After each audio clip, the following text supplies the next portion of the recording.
been some new tech that has been sort of discovered by the TFT community. If you are on Twitter at all in terms of the TFT space, you might have noticed a lot of discourse about it. There's a lot of people covering it. So in today's video, we're going to go over why this trait has evolved into a way that is so goddamn strong and why it's starting to win out a bunch of lobbies. So first off, before we even get started, let's talk about the ghostly trait real quick, because this is what we're going to be covering. It's vertical ghostly and why it's good, how to play around it. But first off, the trait itself: upon dealing or taking damage 6 times, ghostly units send 2 specters to haunt nearby enemies and heal 2% max HP every 2 seconds.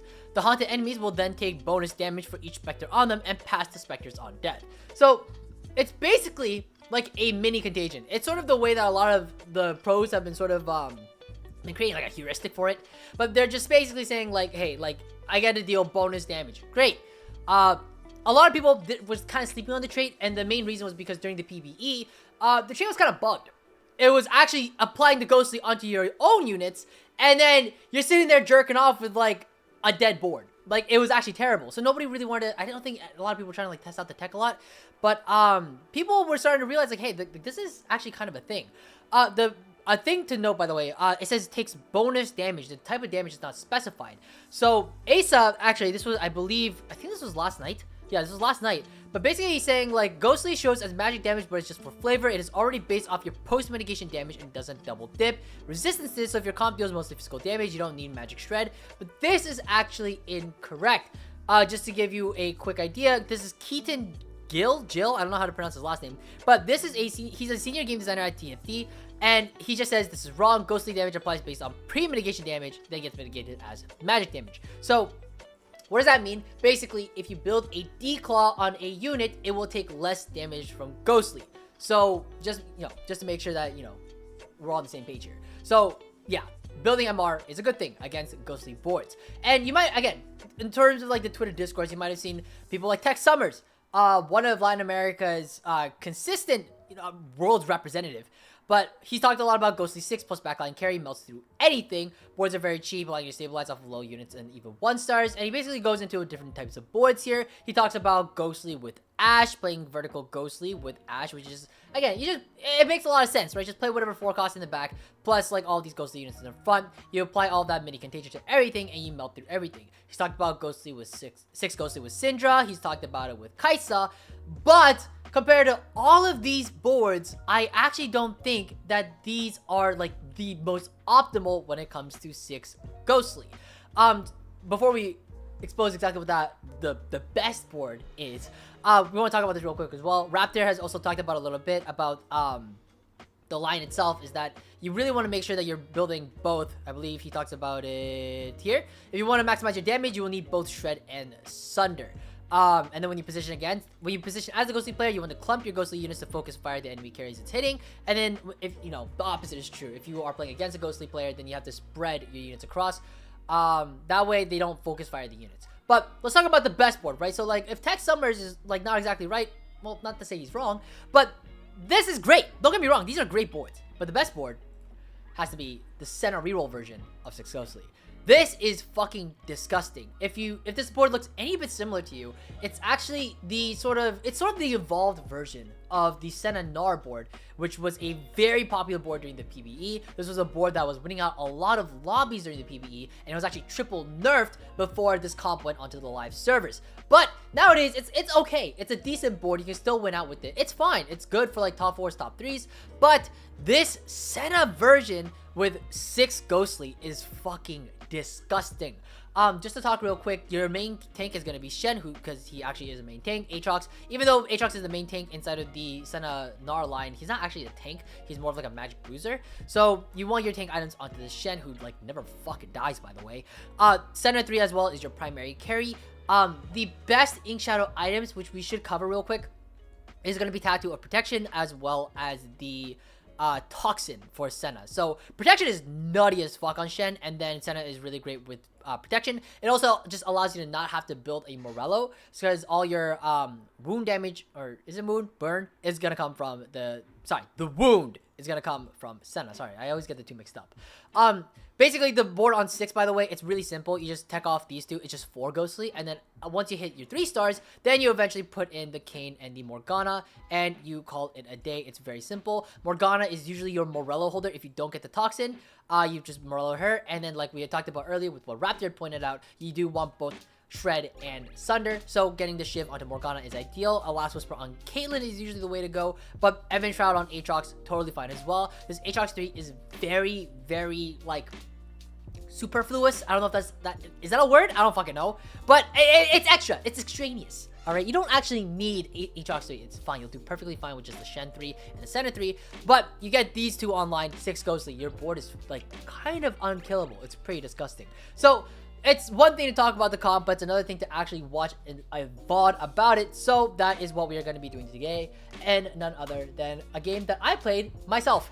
I actually, funny enough, Raptor was actually coaching me throughout this line itself, because they're like just small like tidbits here and there that may not be as obvious, but we'll be going over them today. This was a game taken literally earlier today on top of the B patch, so you know this is up to date. I believe this was in a currently like a Emerald 3, Emerald 2 lobby, which in today's terms right now, that is the equivalent of like top 1,000, top 750 of North America. So it's still a decently competitive lobby. It's not like the top of Challenger, but it's still fine.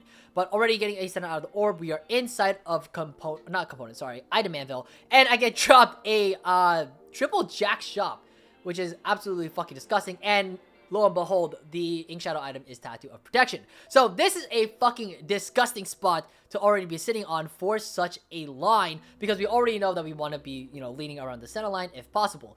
Pick up the Nard here as well. We do get the Deathblade. I did pop the Anvil a bit early. Ideally, you do pop it a little bit later into the neutral, so you actually know what your third item is. But I knew I couldn't get I mean, I'm looking at this like, oh, like it's Deathblade, but obviously, you know, like I should have waited a little bit. It was a little, I was a little too excited. But going on here, 2-1 augments, healing orbs, buried treasures, and harm assist. None of these are particularly amazing, but they're still really, really great nonetheless. Buried treasures is probably the most consistent out of all of these, but harm assist is perfectly fine as well. Healing orbs is healing orbs. It's not great. It's just kind of a worse harm assist. So we definitely want to be re-rolling over healing orbs and harm assist, and we're given iron assets, buried treasures, and blistering strikes. Blistering strikes, I was looking specifically at the stats of this at 2-1, and I believe it's a 4.5, at least when I was looking into this line. So it's not the best. So I was definitely leaning between buried and iron assets, but because I knew that I already had a Deathblade on bench, I was thinking, okay, you know what? Maybe iron assets with the component anvil, I can get a 2-item center going, and then we're already chilling, or I could get a gargoyles. So iron assets is looking really nice, plus a little extra bit of economy can work wonders for us trying to hit those extra early econ thresholds. So I'm definitely leaning iron assets at this point. I think you know, there's a bit of a pause because I'm looking at the stats here, but I think I reroll middle, right, and then I hit featherweights, and then once I saw featherweights, I was like, it's gotta be good. Yeah, it can't be fucking bad. So I was like, you know what? I'll just take featherweights and we'll just hard commit. So we are hard committed into center here. We level to 4 here to get the ghostly in with the snipers and the Caitlyn. And already our board is looking super solid with 2 warden, 2 snipers, and a bunch of featherweights value across the board. We do lose the first fight, which kind of sucks, but nonetheless, our spot is looking immaculate with a very decent board. But this is basically it. So now we're saying, okay, steady cruising. We're just going to go through stage 2. Try to preserve as much HP as we can. Already just going to put all the ghostly units into the planner because we know we're going to try to play vertically. And already very smooth sailing. There isn't too much to talk about. So actually, I'm going to 4x this because there isn't much to talk about. I'm not going to waste your time. All right. I'm not going to say you're jerking off, like talking about, I feel like I said jerking off a lot already. You know, I feel like these days I have like catchphrases, not catchphrases. I have like phrases that I lean towards. You know, people have TFT accents. Me jerking off. Anyways, it is what it is. But 2 ghostly, I really should get off this topic. We get the Shen, we make 10, and already I'm thinking about another Senna item. It doesn't really matter whatever it is. I just end up going with the IE here. You could make an argument for maybe gargoyles so that we could get the Stoneblade going, but we're already Senna paired here. We are level 5. Or sorry, we're level 4, but we scout around because we noticed we already 3 lost. We might as well just keep the loose streak going, preserve our economy, and try to go for a 5 loss instead. But Overall, again, a very straightforward game. Can't make 20, which kind of sucks. But again, scouting, making sure that I am not contested. This guy looked like he was contesting me, but he wasn't. And overall, the spot is still very, very solid. We do secure our 5 loss in stage 2. Overall, I would argue is an astounding success. 71 HP on a 5 loss is pretty solid. It's not the best, but it's definitely okay. Going back down to 2 XP here, so we can talk a little bit about more of the options here. You might notice the Gnar and the Volibear are in shop as well. They do make our board slightly stronger, getting Ink Shadow or Warden in. But nonetheless, it's like I would rather just make sure I can make my econ thresholds first, and I'll hold it if I can. And it looks like in this case, I was able to hold the Warden here, so I can hold the Gnar for a little bit of extra frontline. But overall, this spot is looking kind of mid. And actually, if you look at our items are not looking terrific. We do have like double IE and Warmogs. It kind of sucks. I'm trying to think of like any other possibility. But at the end of the day, it does seem like with Deathblade, double IE is sort of the way to go here. And we play Warmogs, which isn't a great item, but it's okay. And we have half a Gargoyles. So it's not the worst thing in the world, and Warmogs is fine for some like early decent tempo. It's definitely a bit redundant, especially on rerolling like strong units, like rerolling 2 costs and 3 costs who have already a lot of HP. It becomes kind of redundant. But anyways, moving on here, Stand United, Unified, and Portable Forge. Out of all of these, it does kind of just seem like it is Unified. Stand United seems fine, but if we're playing into a vertical trait, typically that means like all of the augments that are present, or rather the traits that we're going to be playing, is mostly the vertical plus like some other splash, so we're not getting a lot of stand value. Rerolled it to get the Not Today. Not the greatest either. I'm definitely stuck kind of between Portable and Unified, but we already have a 3-item Senna here, so quite honestly, unless it's in a tank item, Portable does not sound amazing, so definitely leaning towards Unified here. But nonetheless, we're gonna reroll over onto the right side here. We hit 2 healthy, which is a decent enough board to, you know, justify the 2 healthy. Basically, the idea being is that on our board, if you look at this right now on level 6, it's gonna be Shen, Aatrox, and Senna. 3 units that are 2 costs. So it's a lot of fucking value. So honestly, it's looking pretty solid. So we're just like, you know what? Fuck it. Might as well just go with 2 healthy here. Reroll Unified. Just don't hit anything great. And we level the 6 here. And you might argue you might want to roll here. We are sitting on 3 pairs. But out of all the pairs that we could hit, Senna 2 is only the real big spike. Caitlyn 2 doesn't do too much. Aatrox 2 doesn't do too much. It is a little more frontline here. But with protection and a Warmogs, which is a lot of shielding, we should be kind of cruising. It won't be a perfect win streak throughout all stage 3. But it should be good enough. There's not much else that needs to be said with this game. But anyways, I could also, if I really want to be greedy, just chain the Shen. But we know an encounter is coming up. So actually, it's pretty smart not to, just in case it's a full item type of encounter. But for some fucking reason, Kha'Zix just shows us our last augments here. Welcome to set 11. And we're given Balanced Budget, Idealism, and Ink Shadow Crest. Ink Shadow Crest is not that great. 5 Ink Shadow is kind of okay. But like, there are better things. For a gold level augment, there are a lot better things that you could be hitting here. So definitely rerolling over Ink Shadow Crest seems to be the way to go. I'm kind of leaning towards Balanced Budget here. Idealism doesn't really do much for our board at all. We do want tank items for our Shen. I apologize for the police in the back. And then Balanced Budget.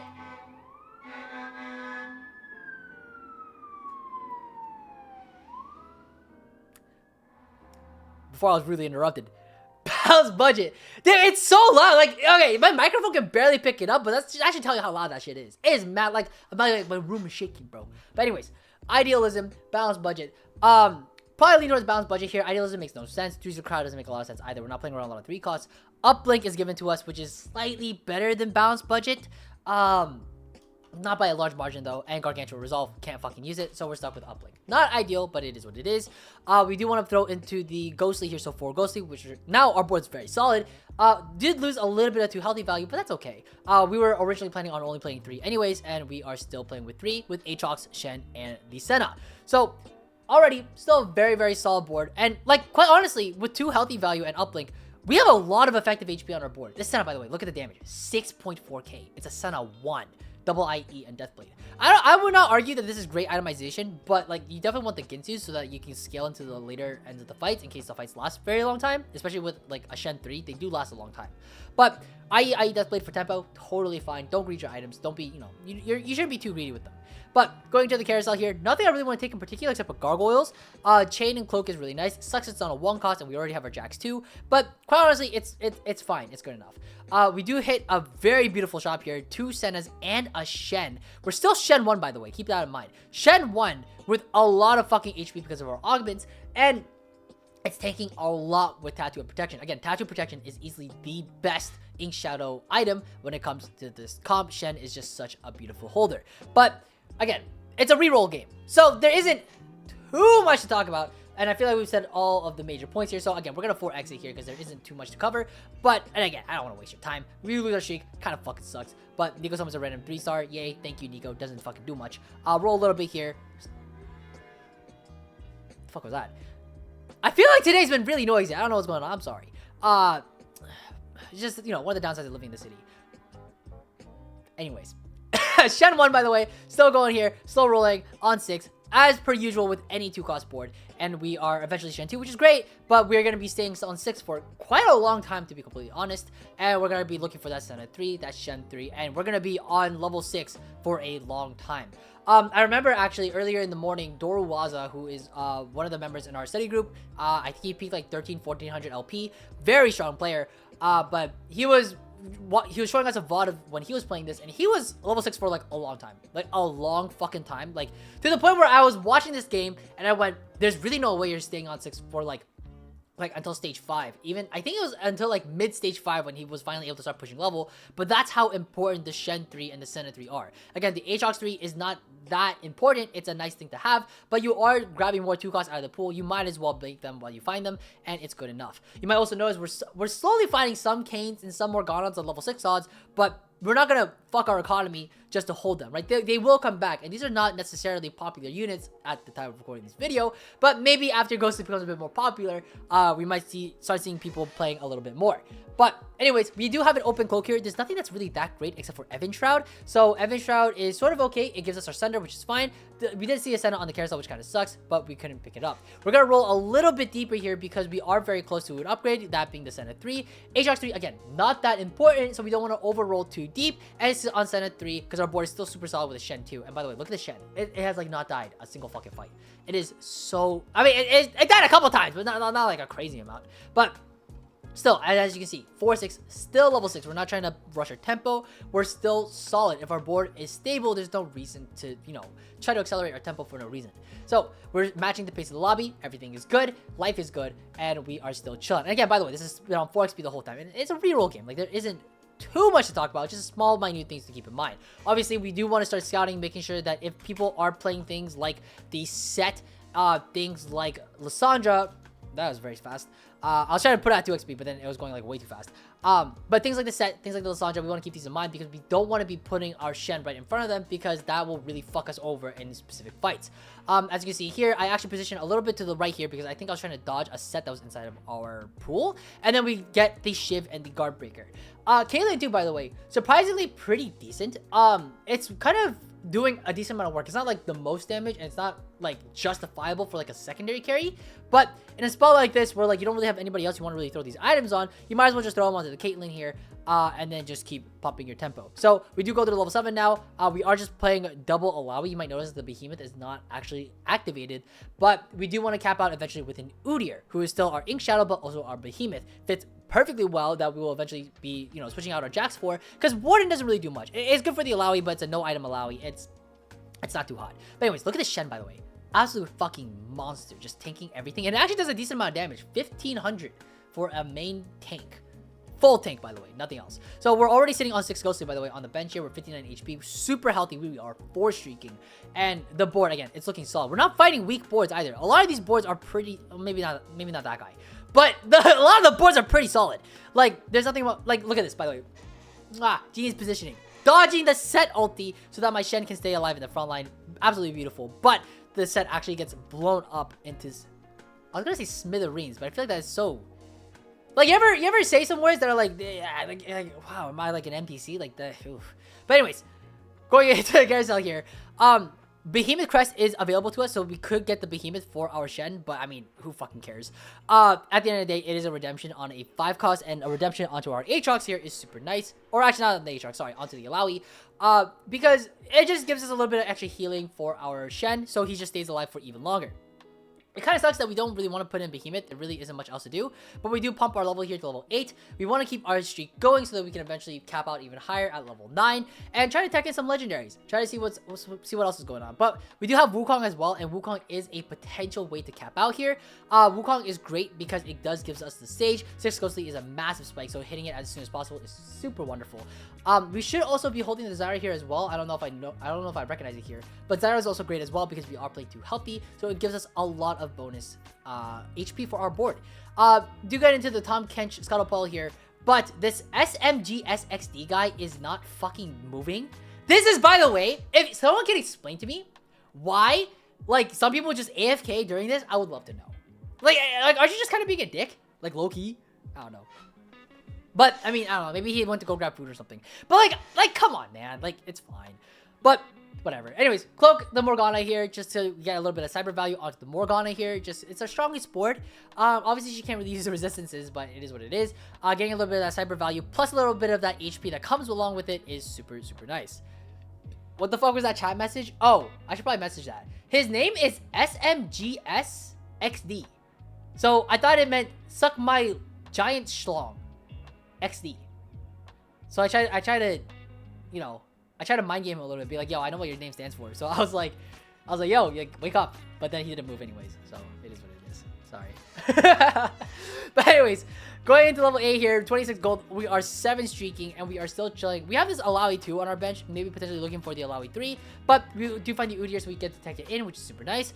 The Morello is great as well because we are lacking on the anti-heal. And now we've covered all our bases. We covered the Shred, we covered the Sunder, we covered the anti-heal. Our board is looking spectacular.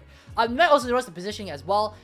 This is just because I wanted to test whether or not Shed could actually just solo frontline every fight. As you can see, our opponent's board is super strong. Hui 2, a 0-1, and a lot of legendaries as well. He's actually super strong, but it is Ghost, so it wasn't a great limit test. So I do want to try limit testing on this turn. Again, I do want to focus a little bit on his board a little bit, just to talk about just how strong his board is. We're going to pause a little bit here so we can see. But it's a 0-1, Hui 2, Rakan 2, a Wukong, an Udyr, and an Ord 2. This is a solid fucking board. Don't even, don't be like, oh, like, this is how we know Elo is not the top of challenger. This board fucking sucks. No, it's fucking good. Like, this is a really strong board. And we're still outcapping it. It's actually absurd. And if you watch the fights, which, by the way, they're going to be coming up very soon, it's not even fucking close. Like, actually, funny enough, Giant Schlong FF's here. So it's actually just me and this other guy here. And watch this fight. Watch how the fight breaks down. Look at the Shen. Look at the HP. It's just not going down. I am solo frontlining this Shen, and it's not going down. And so I was actually kind of down while playing this game to just see like how strong can this board actually be. So I was like, you know what? I'm gonna chill. I want him to hit the Azir 2. I want him to hit the Wukong 2. I want him to hit the Udyr 2. I want to see just how strong is this board. And as you can see here, it's really fucking strong. Like, look at this fight. Like, what? It's not even close. Look at how much HP I still have on my board. It's absolutely nuts. He's down to 9 HP. And I'm just like, wow. I cannot believe the strength of this 2-cost reroll board, by the way. But we ended up getting the Wukong here because of Sage. But then I think I realized, I was like, oh shit, I could just take in Zyra. And that is better for 2 healthy value. So I was like, you know what, fuck it. I'm just putting the Zyra instead of the Wukong here. And we're chilling. Obviously, a Wukong 2 is a Wukong 2. So if we find a Wukong 2, I would rather play that. But nonetheless, until then, we are going to be stuck with Zyra for the 2 healthy value. And also Sage. Sage is pretty nice. But anyways, as you can see here, I'm still solo frontlining the Shen because I'm just like, nah, there's just no way. Like, maybe the fight will finally get a little bit closer because I'm still solo frontlining him. And actually, funny enough, this fight is very close, but he actually wins out. So I'm just like, okay, you know what? Maybe we should just close out the fight. Enough limit testing. I did lose, so I was like, maybe... I don't know if I do it this turn, but I think... Yeah, he had a 0-2. So I was like, okay, surely, maybe they'll just fight RNG. So I was like, you know what? Also, frontline again. I don't care. Fuck it. So, I solo frontline the fucking Shen again just to see if it was really fight RNG. But as you can see here, I don't think this is very good positioning in general. And you'll see eventually why, because at the end of this fight, I believe I get absolutely railed. And it's actually a 5.5-0. Like, it's actually a lot of damage. So I was like, okay, you know what? Enough trolling. We're gonna start, actually positioning our units correctly. So I was like, it's probably fine. One more dog said, solo frontline, literally Udyr on frontline too. I mean, look, you're not gonna put an Udyr in the backline. Like, you want the Udyr to cast immediately and then revive, so you're always gonna put Udyr in A1 or A7. That is just basics, but I mean, hey, you're gonna call me out, I'm gonna call you out. I feel like you should know that, especially if you come by my stream. XCD. Just kidding. But anyways, Kane 2, very solid. TG onto the Kane here because there's nobody else who could really hold it. It would have been Udyr 2, it would have been Wukong 2 if we had hit, but we hit neither. Redemption next to the Shen to keep it alive. Evan Shroud so that we can proc the Last Whisper procs immediately so that our Senna can do more and more damage. And as you can see here, if we just position a little bit better with a Kane 2 and a TG, it's not even fucking close. Look at that. It's not even fucking close. He has a level 9 board capped out with a bunch of legendaries. Not even fucking close. It's fucking GG, and it is a first. But anyways, that's basically gonna do it. So I hope you guys learned something. I hope you guys are enjoying this tech and try it out for yourselves. I predict that on ladder, this will be like a plague, and a lot of people are gonna be trying to play this board. This shit is fucking nutty. But that's it. Take care, guys, and happy climbing.